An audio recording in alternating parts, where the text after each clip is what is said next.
I'm Professor Aslam at Imperial College London and Imperial College NHS Trust, which has 3 large teaching hospitals in our trust.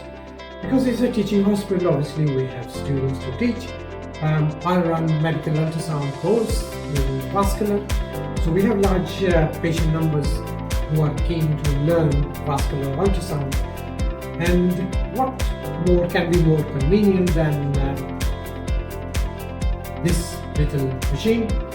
And it has all the functions of a big machine with the advantage of it being portability. We take it into teaching rooms, split students into various groups, and they can practice what we teach in the teaching room. As you can see, you can lift it and take it anywhere, simply like a laptop. And if it's folded, no one will know it's an ultrasound machine. Looks like a laptop, and it's an amazing machine for students. They can carry it around or normally give it to students to take it away and practice on themselves, on their friends, and when they come back after a week or so, they are perfect. They can scan what they have learned in the classroom. So it's an amazing machine, not only for teaching purposes.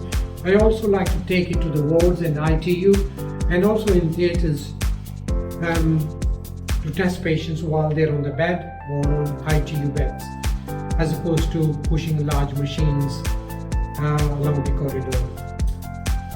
So it's an amazing machine, and I will highly recommend that it's a teaching machine as well as for clinical application.